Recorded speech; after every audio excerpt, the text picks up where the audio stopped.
लगातार फीस बढ़ा रहे हैं, शिक्षकों की कमी है, रोजगार आप दे नहीं पा रहे हो। बजट एक व्यापक विषय है और जब इस विषय के बारे में सोचते हैं तो समझ में नहीं आ रहा कि कहां से शुरू करें। शिक्षा का बजट जहां 2013 में 4.77 था, आज 23-24 आते आते ये 2.5% रह गया है।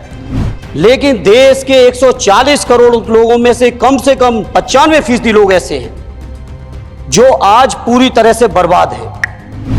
20 करोड़ नौजवान के रोजगार का हिसाब कहां है?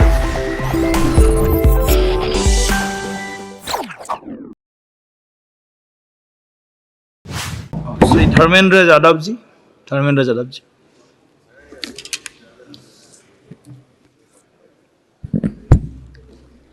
धन्यवाद सभापति महोदय। 18वीं लोकसभा के निर्वाचन के बाद और इस नए संसद भवन के बनने के बाद आज मैं पहली बार बोलने के लिए खड़ा हुआ हूं। आपने मुझे मौका दिया, उसके लिए बहुत बहुत धन्यवाद देता हूं। सभापति जी, सबसे पहले श्रद्धेय नेताजी को मैं नमन करना चाहता हूं, जिन्होंने अपने संघर्ष, अपनी हिम्मत, साहस और अपने पूरे जीवन की तपस्या समाज के उत्थान के लिए, देश और उत्तर प्रदेश की तरक्की के लिए और समाज के हर व्यक्ति की तरक्की और खुशहाली के लिए उन्होंने जो अपना पूरा जीवन समर्पित किया है, सबसे पहले मैं आपके माध्यम से उनको नमन करना चाहता हूं। माननीय सभापति महोदय, श्रद्धेय नेताजी ने हम लोगों को अपने समाजवादी विरासत में इंसाफ और इंसानियत, न्याय और हक की लड़ाई करना सिखाया है और उस लड़ाई को हम लोग बखूबी अपने नेता आदरणीय अखिलेश यादव जी के नेतृत्व में शानदार तरीके से उस विरासत को न केवल लड़ रहे हैं, बल्कि नेताजी के हर सपने को पूरा करने तक हम लोग चुप बैठने वाले नहीं हैं। सभापति महोदय, बजट एक व्यापक विषय है और जब इस विषय के बारे में सोचते हैं तो समझ में नहीं आ रहा कि कहां से शुरू करें, क्योंकि देश में आज कोई वर्ग नहीं बचा है। कुछ चुनिंदा उद्योगपतियों के बारे में बात नहीं करूंगा, लेकिन देश के 140 करोड़ लोगों में से कम 95% लोग ऐसे हैं जो आज पूरी तरह से बर्बाद हैं। एनडीए की यह सरकार 11वां बजट पेश कर रही है, लेकिन इस 11वें बजट के बावजूद अगर मैं देखता हूं तो समाज की जो गरीबों के लिए सबसे ज्यादा जरूरी चीजें हैं, स्वास्थ्य का है तो स्वास्थ्य 2023 और 24 में बजट घटा दिया है। किसानों का बजट जहां यूपीए के सरकार के समय 2014 तक 5.5 था, वहीं 24 आते आते ये 3.15 रह गया है।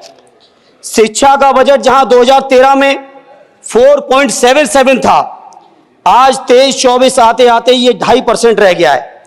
इसी तरह से जितनी भी जरूरी चीजें हैं, सभापति महोदय, मुझे कहने में कोई संकोच नहीं, ये जो बीजेपी की एनडीए की सरकार है, ये सरकार पूरी तरह से गरीब विरोधी, किसान विरोधी, नौजवान विरोधी, बुनकर विरोधी, छात्र विरोधी, दलित विरोधी, पिछड़ा विरोधी, मजदूर विरोधी, जितनी भी अगर उपाधियां दी जाएंगी सभापति महोदय वो कम है।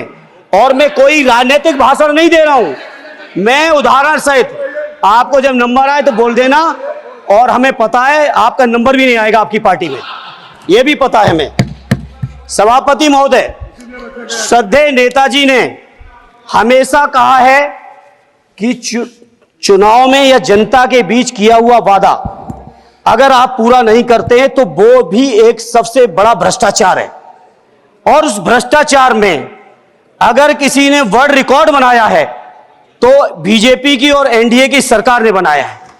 सभापति महोदय, 2014 के चुनाव के समय प्रधानमंत्री जी ने वादे किए कि 2 करोड़ रोजगार हर साल मिलेंगे।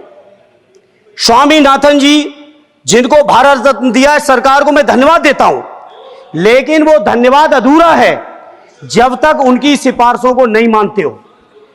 2007-8 से लगातार मांग चल रही है देश में कि स्वामीनाथन जी की जो सिफारिश है किसानों को 1.5 गुना समर्थन मूल्य देने का, एमएसपी की गारंटी देने का, कानूनी हक और अधिकार देने का, उस गारंटी को आज तक नहीं माना, आज तक नहीं माना, आज तक नहीं माना।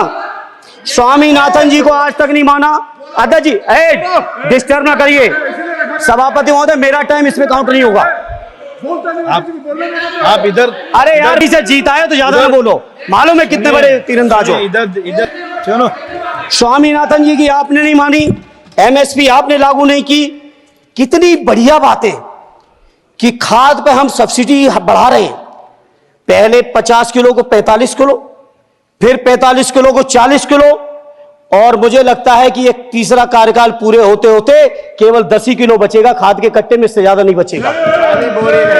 मंडी एक नहीं बनाई, आत्महत्या इतनी कर रहे हैं किसान। और किसान अगर अपने एमएसपी की मांग करते हैं, हजारों किसान यहीं दिल्ली की सीमा पर मारे जाते हैं, और आप सोचते हो कि आपकी बात को कोई समझेगा नहीं। सभापति महोदय, नौजवानों को कितना गुमराह किया गया। नौजवानों से कह दिया गया हर साल 2 करोड़ रोजगार।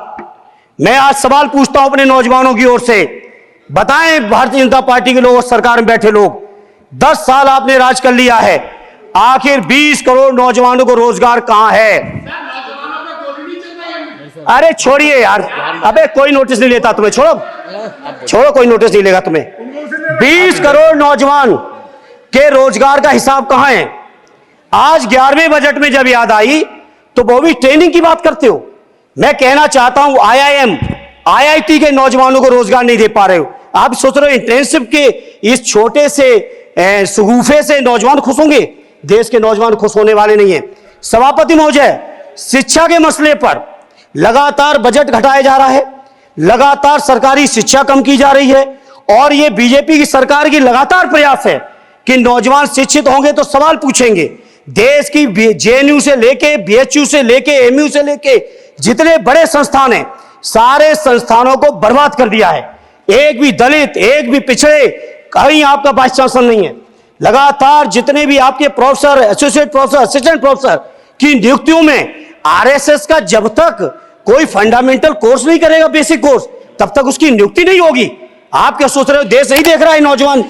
यूजीसी का बजट लगातार कम किया जा रहा है। मेरा खुला आरोप है इस सरकार पर कि ये सरकार शिक्षा को प्राइवेट करके, शिक्षा को मुट्ठी भर उद्योगपतियों के हाथों में देके, शिक्षा को चुनिंदा लोगों के हाथ में देके, देश के 140 करोड़, जिसमें मैं समझता हूं 90% लोग गरीब हैं, उन गरीबों के हाथों से शिक्षा को छीनने का ये जो आपकी सरकार षड्यंत्र कर रही है, इसके लिए हम लोग इस मौके पे विरोध करते हैं। लगातार फीस बढ़ा रहे हैं, शिक्षकों की कमी है, रोजगार आप दे नहीं पा रहे हो, सामाजिक असमानता। सभापति महोदय, 2014 में जिस समय सरकार बनी थी एनडीए की, उस समय देश की जितनी भी जो आर्थिक चीजें थी, जो वेल्थ थी, उसमें पिछड़ों की हैसियत 17% थी, 17%, और आज 10 साल की एनडीए की सरकार के बाद पिछड़ों की आर्थिक हैसियत हो गई है केवल 9%।